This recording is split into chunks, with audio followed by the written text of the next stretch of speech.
নমস্কার সবাইকে, আমি মৌন। আপনারা শুনছেন আমৃত্যু ভালোবাসি তোকে, লিখেছেন সালমা চৌধুরী। পর্ব 29। অ্যাডমিশন টেস্টের চাপে মেঘের নাজেহাল অবস্থা। প্রতিদিনই জান্নাত পড়াতে আসছে, টানা 3 ঘন্টা পরীক্ষা নেয়, বোঝানো শেষে বাসায় ফেরে। অন্যান্য দিনের মতো আজও মেঘ সব পড়া শেষ করে 11:30-এর দিকে শুয়েছে। আবির এখনও ফেরেনি। মেঘ একবার আবিরের রুম থেকে ঘুরেও আসছে, আরও 20 মিনিট অপেক্ষা করেছে। আবির ফিরছে না বলে বাধ্য হয়ে ফোনে সেভ করা আবিরের নাম্বারটা বের করে। কোচিংয়ের ঘটনার পর আজ দ্বিতীয়বারের মতো আবির ভাইকে কল দিতে যাচ্ছে। অষ্টাদশীর হৃদয়ের কম্পন তীব্র হতে শুরু করেছে। কল রিং হচ্ছে, কয়েক মুহূর্তেই রিসিভ হলো। সঙ্গে সঙ্গে মেঘ কাঁপা কাঁপা গলায় সালাম দিল।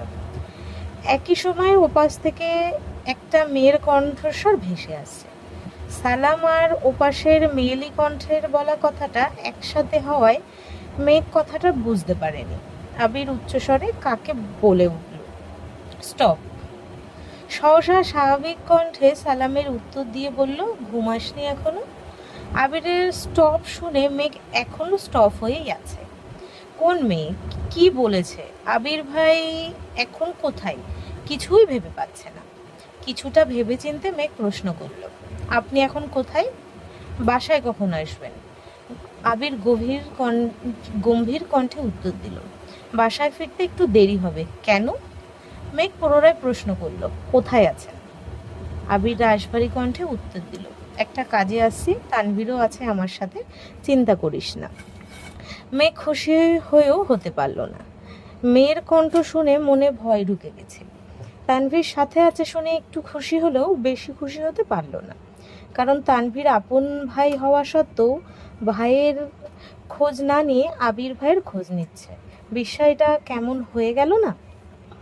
মেঘ আস্তে করে শুধালো, ভাইয়া ভাইয়া কি আপনার পাশে?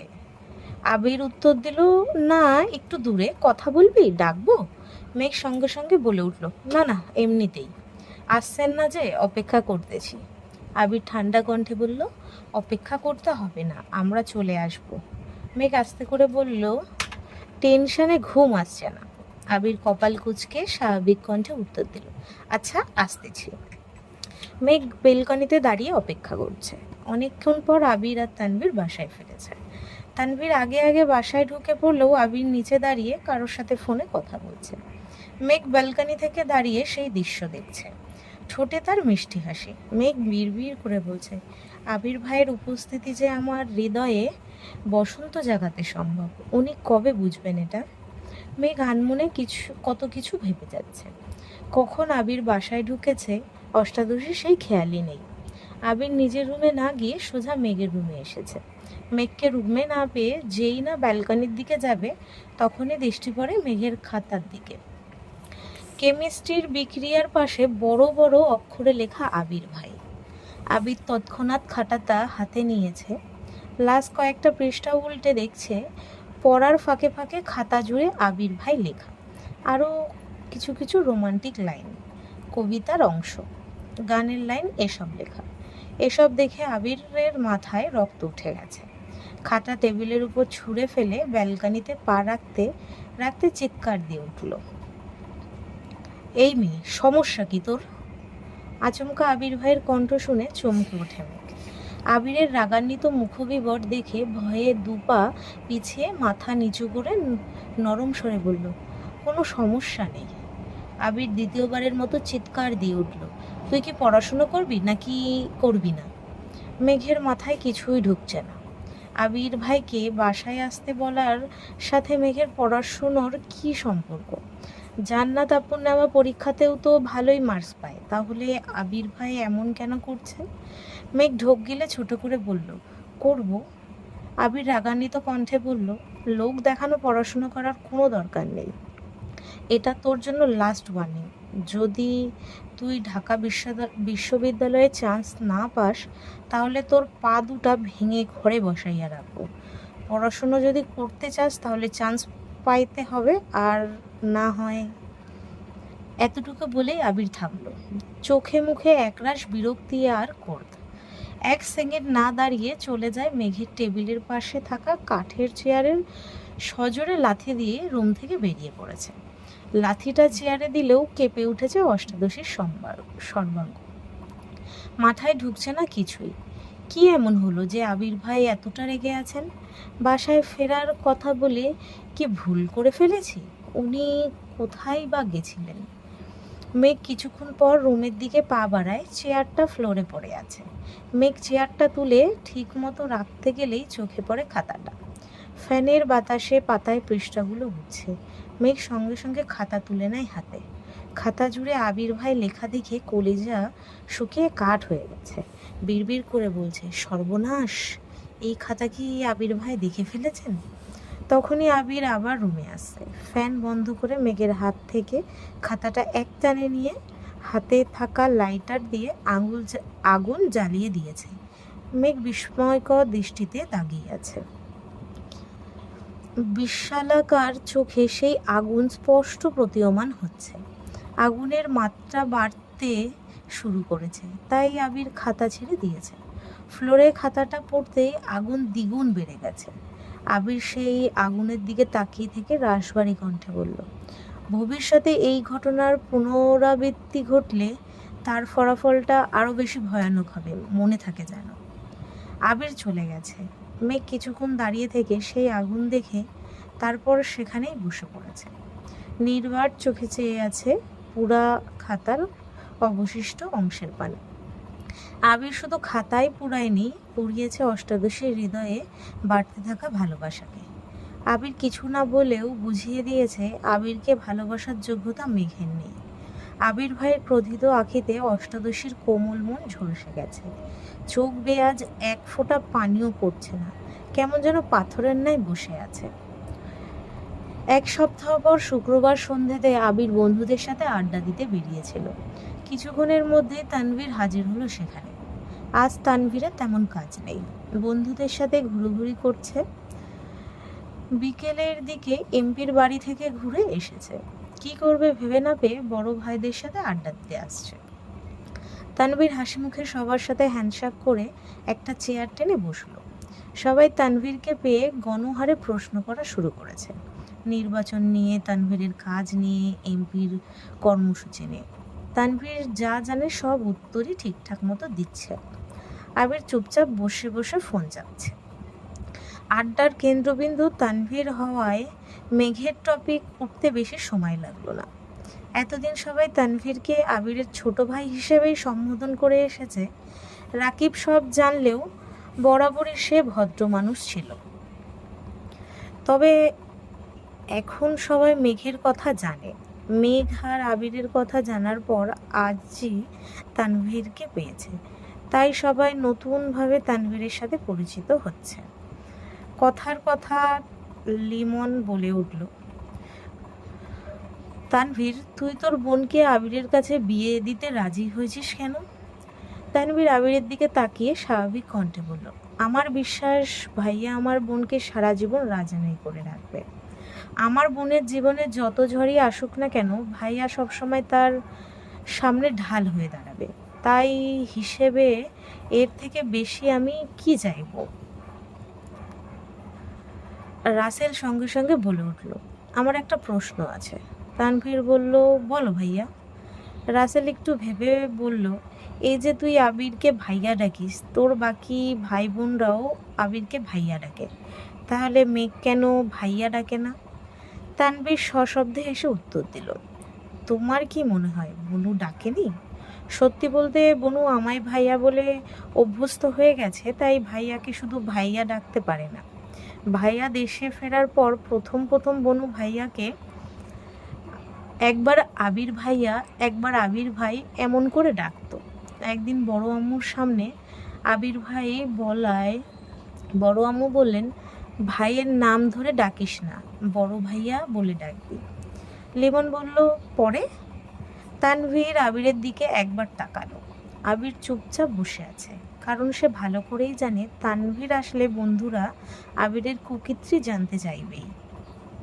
আবিরকে চুপচাপ থাকতে দেখে তানভীর একটু সাহস নিয়ে পুনরায় বলা শুরু করলো, পরে আর কি, বনু কিছু বলার আগে ভাইয়ায় চিৎকার দিয়ে উঠেছে। ভাইয়া বলে ভাইয়া বলে ভাইয়া ডাকার কোনো প্রয়োজন নাই, যা ডাকছে তাই ডাকো।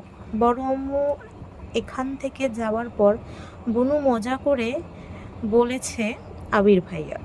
ভাইয়ার সঙ্গে সঙ্গে বলে, ভুলেও যদি আর একবার ভাইয়া ডাকিস তাহলে এমন থাপ্পড় দিব জীবনের মতো ভাইয়া ডাক বন্ধ হয়ে যাবে। সেই থেকে বনু আবির ভাই বলেই ডাকে। সবাই আবিরের দিকে চেয়ে হাসছে। লিমন আবিরকে উদ্দেশ্য করে বলে, ভাই ডাক শুনতে কেমন লাগে বন্ধু? আবির বিরক্তি নিয়ে উত্তর দিল, ভাই ডাকটা অনেক কষ্টে সহ্য করে নিয়েছি, কিন্তু ভাইয়া ডাক সহ্য করতে পারবো না। রাকিব তানভীরের দিকে তাকিয়ে প্রশ্ন করল, এমপির মেয়ের কি খবর রে? এখনো কি উল্টাপাল্টা কিছু বলে? তানভীর স্বাভাবিক কণ্ঠে উত্তর দিল, মেয়ে ভালোই আছে, তবে ইদানিং আরেকটা কথা বলছে যেটা আমি ভাইয়াকেও বলিনি। আবির ভ্রু কুঁচকে প্রশ্ন করল, কি বলেছে? তানভীর ঢোক গিলে আস্তে করে বলল, এমপির মেয়ের বনুরে অনেক ভালো লাগছে। আবির কপাল কুচলে গম্ভীর কণ্ঠে বলল, তো? তানভীর আস্তে করে বলল, এমপির ছেলের বউ মানে এমপির মেয়ে ভাবি বানাতে চায়। আবির বসা থেকে উঠে রাগান্বিত কণ্ঠে শুধালো, কি? তানভীর চেয়ে থেকে উঠে দৌড়ে গিয়ে রাকিবের পেছনে লুকাইছে। রাকিবও দাঁড়িয়ে পড়েছে। লিমন আর রাসেল সঙ্গে সঙ্গে আবিরকে ধরেছে। তানভীর রাকিবের পেছন থেকে উচ্চস্বরে বলে উঠল, তুমি এভাবে আমায় মারতে পারো না, ভুলে যেও না আমি তোমার সম্বন্ধী হই। আবির রাগে ফুঁসতে ফুঁসতে বলল, এই কথাটা মাথায় রাখি বলেই আজ পর্যন্ত তুই আমার হাতে মায়ের খাসনি। রাকিব হাসতে হাসতে বলছে, তানভীর তোর ভাগ্য ভালো, শালা হলে যে কি দশা হইতো তোর আল্লাহ ভালো জানেন। আবির রাগান্বিত কণ্ঠে বলল, তানভীর তোরে আমি আগেই না বলছিলাম মেঘরে ওই বাড়িতে নেওয়ার দরকার নেই? তুই জোর করেছিলি বলে আমি নিয়েছিলাম। এমপির মেয়ের রে এমনি সহ্য হয় না, এখন আবার ভাই? ছেলের নাম কি, কই পাবো এটা বল শুধু। তানভীর ঠান্ডা কণ্ঠে বলল, ছেলে ইউকেতে থাকে, ছেলে এসবের কিছুই জানে না। এমপির মেয়েরই ভালো লাগছিল, আমি না করে দিয়েছি, বলছি বনু তোমার বউ। কাহিনী যেন না বাড়ায়। আবির গম্ভীর কণ্ঠে শুধালো, আমায় আগে বলিসনি কেন? তানভীর তখনও রাকিবের পেছনে লুকিয়ে আছে। ধীর কণ্ঠে বলল, এখানে চারজনের সামনে বলেই যান বাঁচানো কষ্টকর হয়ে যাচ্ছে। বাড়িতে আমায় একা পেয়ে মায়ের যে দিবা না তার কি গ্যারান্টি আছে? আবির কণ্ঠ দ্বিগুণ ভারী করে বলল, এমপির মেয়েটা যদি ছেলে হইতো তাহলে এর খবর আছিল। এমপির ছেলে দেশে ফিরলে জানাইস তো। তানভীর চিন্তিত স্বরে বলল, কেন মারবা নাকি? কিন্তু ছেলে তো কিছুই জানে না। আবির স্বাভাবিক কণ্ঠে উত্তর দিল, সেটা সময় বলে দিবে। আরও ঘণ্টাখানেক আড্ডা দিয়ে 10টার পরে বাসায় ফিরেছে দুই ভাই। মেঘের জন্য খাবার নিয়েছে, তবে সেই খাবার আজ আর আবির দেয়নি। তানভীরকে দায়িত্ব দিয়ে আবির নিজের রুমে চলে গেছে। আবির চাইছে মেঘ তার সর্বোচ্চ চেষ্টাটা করুক। আবিরের জন্য যেন মেঘের পড়াশোনায় কোনো সমস্যা না হয়। মেঘকে শক্ত আর স্বাভাবিক করতেই আবিরের এত কঠিন পদক্ষেপ নেওয়া। অবশেষে আজ সেই কাঙ্ক্ষিত দিন, ঢাকা বিশ্ববিদ্যালয়ের ক ইউনিটের ভর্তি পরীক্ষা। মেঘ সকাল সকাল রেডি হয়ে নিচে নামে। পরীক্ষায় কান ঢাকা নিষেধ, এর জন্য হিজাব পরেনি। খেতে বসেছে ঠিকই, কিন্তু খাবার গলা দিয়ে নামছে না। প্রিপারেশন আলহামদুলিল্লাহ, কিন্তু মাত্রাতিরিক্ত দুশ্চিন্তায় গত দুরাত ঘুমাতে পারেনি। গতকাল রাতেই ঠিক হয়েছে গাড়ির থেকে বাইকে গেলে সুবিধাজনক হবে, তাই তানভীর মেঘকে পরীক্ষা হলে নিয়ে যাবে। কিন্তু সকাল থেকে তানভীরের হদিশ নেই, এখনও ঘুম থেকেই ওঠেনি। ইকবাল খান যেই না তানভীরকে ডাকতে যাবে তখনই চোখে পড়ল আবির রেডি হয়ে নামছে। ইকবাল খান আবিরকে দেখেই উচ্চস্বরে বলে উঠলেন, কিরে আবির, তুই কোথায় যাচ্ছিস নাকি? আবির স্বাভাবিক কণ্ঠে উত্তর দিল, তানভীর একটু অসুস্থ, বলল মেঘকে আমি নিয়ে যাইতে। যেহেতু আজ শুক্রবার তাই ভাবলাম নিয়েই যাই। মোজাম্মেল খান বলে উঠলেন, ভালোই হচ্ছে, ওই ছেলেরে দিয়ে কোনো বিশ্বাস নাই। দেখা গেলো যাইতে যাইতে পরীক্ষা শেষ হয়ে যাবে, তার থেকে ভালো তুই নিয়ে যা। আবির মৃদু হাসলো। মালিয়া খান ছেলেকে ডেকে বলল, তোকে খেতে দিব? আবির খাবে না বলে বেরিয়ে গেছে। কিছুক্ষণের মধ্যে মেঘও বেরিয়েছে। সবাই গেট পর্যন্ত মেঘকে বোঝাতে বোঝাতে এগিয়ে দিয়ে এসেছে। 1 ঘন্টার মধ্যে উপস্থিত হলো পরীক্ষার কেন্দ্রে। চারপাশে অসংখ্য শিক্ষার্থী আর তাদের সাথে অভিভাবক। শুধু বন্ধুরা মিলেও পরীক্ষা দিতে এসেছে। কেউ কেউ রাস্তার পাশে বসে পড়তে ব্যস্ত। মেঘ আশেপাশের পরিবেশ দেখে আরও বেশি শঙ্কিত হয়ে যাচ্ছে। এখনও গেট খোলা হয়নি। মেঘ আশেপাশে এত এত শিক্ষার্থী দেখতে ব্যস্ত, অথচ আবির মেঘের দিকে তাকিয়ে আছে। আবির হঠাৎই শীতল কণ্ঠে ডাকলো, মেঘ। মেঘ আবিরের মুখের পানে তাকিয়ে উত্তর দিল, জি। আবির অকস্মাৎ 2 হাতে আলতোভাবে মেঘের 2 গাল স্পর্শ করে মেঘের চোখে চোখ রেখে নিরেট কণ্ঠে বলল, আমি গর্ব করে বলতে পারি এখানে উপস্থিত হাজার হাজার শিক্ষার্থীর মধ্যে আমার মেঘ সবচেয়ে বেশি বুদ্ধিমতী। পরীক্ষা শেষে আমি তোর মুখে সেই অকৃত্রিম হাসিটা দেখতে চাই, যেই হাসিটা শুধুই বিজয়ের, আর বিশ্বাস তুই পারবি। মেঘ নির্বাক চোখে তাকিয়ে আছে আবিরের মুখবিররে। মেঘকে ছেড়ে একটু দূরে সরে আবির পুনরায় বলল, টেনশন করিস না, বের হয়ে সোজা এখানে আসবি, আমি এখানেই থাকবো। ততক্ষণে গেট খুলে দিয়েছে। হাজার হাজার পরীক্ষার্থীর ভিড়ে মেঘও কেন্দ্রে ঢুকে গেছে। আবির বাহিরে অপেক্ষা করছে। পরীক্ষা মেঘের হলেও চিন্তা সব আবিরের। তার উপর আর একমাত্র চিন্তা অসময়ে দেশে ফেরা। ভেবেছিল ভর্তি পরীক্ষা শেষে ফিরবে, কিন্তু জয়ের জন্য তার হলো কই। দেশে ফেরার পর থেকেই একটাই চিন্তা আবিরের জন্য, মেঘের না কোনো সমস্যা হয়। 3 মাস যাবৎ কত কৌশলই না অবলম্বন করেছে মেঘকে শক্ত করতে। আজকের পরীক্ষাতেই বোঝা যাবে আবির কতটুকু সফল আর কতটুকু ব্যর্থ। আজকের পর্ব এইটুকুনি। আজকের পর্বটা ছোট, সেজন্য আমি ছোট করেই বললাম। অ্যাকচুয়ালি লেখিকা যেভাবে লিখেছে আমি সেইভাবেই পড়ছি। তো তোমাদের যদি ছোট মনে হয় তো শুনো, কালকে আবার নতুন এপিসোড চলে আসবে। যদি তোমরা ইউটিউব থেকে শুনছো তো সাবস্ক্রাইব করে দিও, আর যদি ফেসবুক থেকে শুনছো তো ফলো করে দিও। আর আরও ভিডিও পেতে পেজটাকে ফলো রেখো। আজ